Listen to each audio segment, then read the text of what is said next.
Assalamualaikum warahmatullahi wabarakatuh. Halo anak-anakku, salam sehat, semangat dan ceria. Anak-anakku, hari ini kita akan belajar tema 3 benda di sekitarku. Subtema 4 keajaiban perubahan wujud benda di sekitarku, pembelajaran 1. Anak-anak, adapun tujuan pembelajaran kita hari ini anakku adalah 1. Dengan membaca wacana tentang proses membuat garam, siswa dapat mengidentifikasi informasi yang terkait dengan wujud benda dengan tepat. 2. Dengan mengamati gambar, siswa dapat mengurutkan urutan cara membuat garam. 3. Dengan memperhatikan penjelasan guru, siswa dapat menentukan konversi waktu dengan tepat.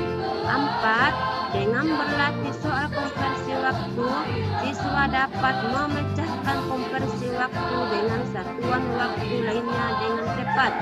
5. Dengan mengumpulkan informasi teknik melipat, siswa dapat mempraktikkan cara melipat baju.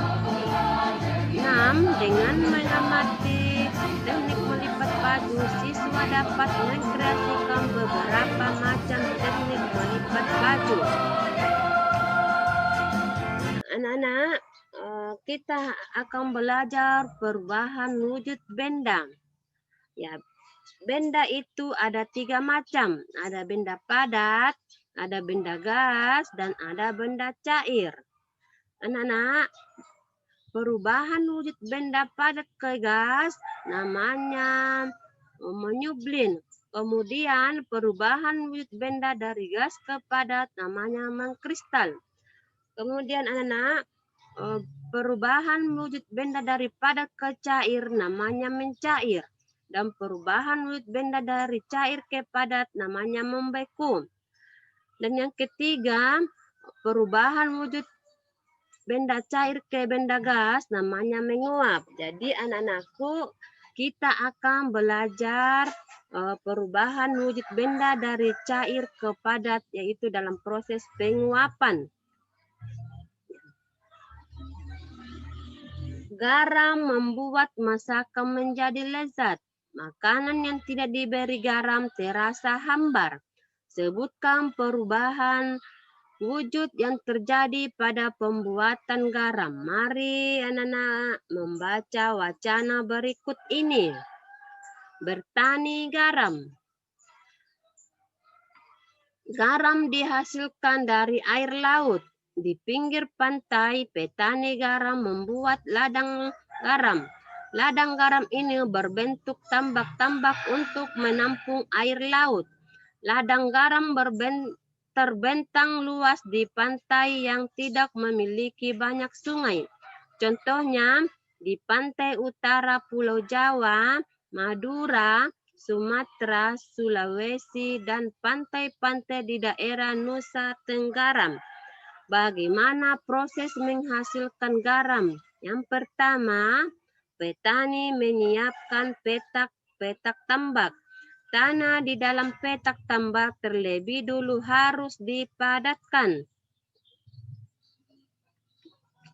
Setelah tambak garam dibuat, lalu diisi air laut dengan kedalaman tertentu. Air laut yang terkena sinar matahari akan menguap dan meninggalkan kristal-kristal garam. Untuk mendapatkan lapisan garam yang tebal, setiap hari harus ditambah air lautnya. Hal ini untuk menggantikan air laut yang menguap setelah sekitar 210 hari atau setelah musim kemarau berakhir. Lapisan garam di dasar tambak pun harus segera dipanen. Memanennya jangan menunggu musim hujan tiba. Mengapa? Sebab kualitas garam akan menurun atau tidak bagus. Garam-garam setelah dipanen lalu dijual ke pabrik untuk ditambah zat yodium dan dikirim ke daerah-daerah. Ya, anak-anak, itulah wacana cara membuat garam. Ya. Sekarang kita akan mengurutkan cara membuat garam. Yang pertama anak-anak, di pinggir pantai petani menyiapkan petak-petak tambak. Kedua, tambak diisi air laut. Air laut akan menguap dan tersisa kristal-kristal garam. Yang ketiga, setelah sekitar 210 hari atau setelah kemarau berakhir, garam segera dipanen. Dan yang keempat, garam-garam setelah dipanen lalu dijual ke pabrik untuk ditambah zat iodium dan dikirim ke daerah lain. Ya, anak-anak, itulah urutan cara membuat garam. Kamu telah membaca wacana tentang bertani garam. Jawablah pertanyaan berikut ini. 1. Bahan dasar membuat garam adalah apa, Nana? Nah, yang pertama, air pasir. Kedua, B, air laut. C, air biasa. Ya, yang benar, anak-anak, adalah air laut. Kedua, proses perubahan wujud yang terjadi pada pembuatan garam adalah titik-titik. A, menguap. B, membeku. C, mencair. Yang benar anak-anak adalah menguap. Waktu yang diperlukan untuk memanen garam adalah titik-titik. A, 210 hari. B, 210 minggu. C, 2 bulan. Nah, yang benar anak-anak adalah 210 hari. Waktu yang dibutuhkan petani garam untuk mengisi satu petak air laut adalah 2 jam. Berapa lama waktu yang diperlukan dalam satuan menit? Satuan jam dapat diubah menjadi menit. 1 jam sama dengan 60 menit. 1 menit sama dengan 60 detik. 1 jam sama dengan 3.600 detik. 2 jam sama dengan titik-titik menit. Ya, 2 dikali 60 sama dengan 120 menit. Jadi anak-anak, 2 jam sama dengan 120 menit. Yaitu dengan cara kita kalikan 2 dikali 60 hasilnya 120. Jadi, waktu yang dibutuhkan petani garam untuk mengisi satu petak adalah 120 menit. Untuk memanen satu petak garam, petani garam memerlukan waktu 90 menit. Berapa lama waktu yang diperlukan dalam satuan jam? Ya, anak-anak, kita lihat di sini ada 90 menit. Kita akan jadikan dalam bentuk jam. Ya, caranya anakku adalah ini 60 ditambah 30 menit sama dengan 90 menit. Jadi caranya anak-anak ini 90 kita kasih keluarkan 60 karena 1 jam itu anak-anak ada 60 menit. Jadi kita kurang 60. Jadi 90 dikurang 60 sama dengan 30. Jadi sisanya adalah 30 menit. Jadi ini 60 menit kita jadikan 1 jam ditambah dengan 30 menit. Ya. Jadi anak-anak, waktu yang dibutuhkan untuk memanen satu petak garam adalah 1 jam 30 menit. Setelah memanen garam, petani membawa garam hasil panen ke pabrik. Waktu yang ditempuh petani untuk menuju ke pabrik dengan berjalan kaki adalah 1 jam 20 menit. Berapa lama waktu yang dibutuhkan dalam satuan menit?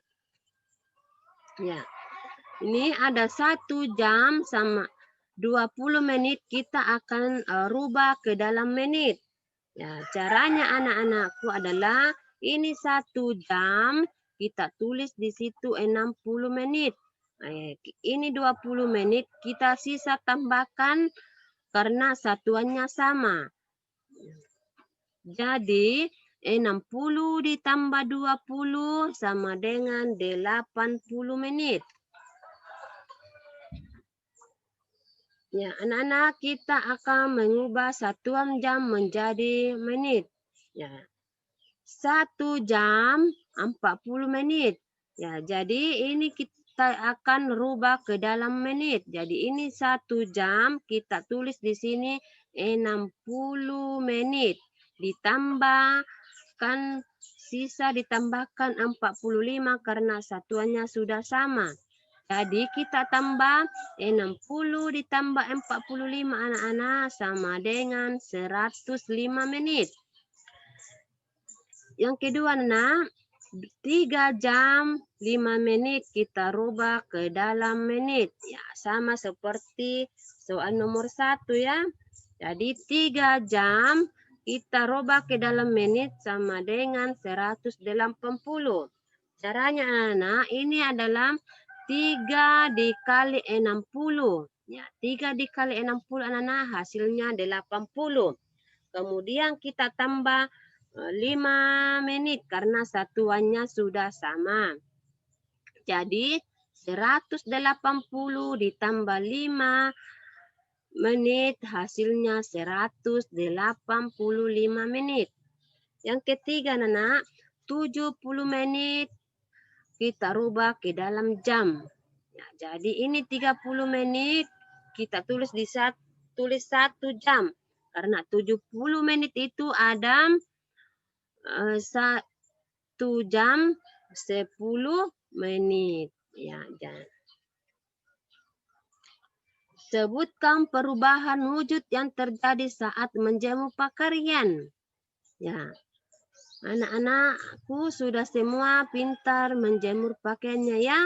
Ya, jadi sama seperti tadi proses perbuatan garam, yaitu dengan cara menguap. Ya, baju yang mengering karena air di dalam baju yang basah menguap terkena panas matahari. Setelah baju mengering, anak-anakku, kita lipat dengan rapi dan disusun di dalam lemari. Ini anak-anakku, coba perhatikan cara melipat kaos baju berikut ini.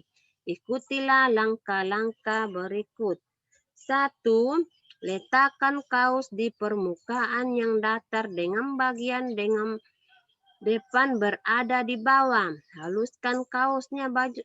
Yang kedua, lipat bagian bawah kaos terlebih dahulu. Yang ketiga, lipat bagian kanan kaos, lipat juga lengan kaosnya. Yang keempat, lipat bagian kiri dengan cara yang sama. Yang kelima, lipat lengan kaos bagian kiri. Dan yang keenam, buat lipatan tengah sehingga kaos terbagi menjadi 2 bagian yang sama. Yang ketujuh, kemudian dilipat baju kaosnya. Yang terakhir anak-anak, baju kaos sudah terlipat dengan baik. Anak-anakku, cukup sekian pelajaran kita hari ini. Mudah-mudahan ada manfaatnya. Ya, terima kasih. Assalamualaikum warahmatullahi wabarakatuh.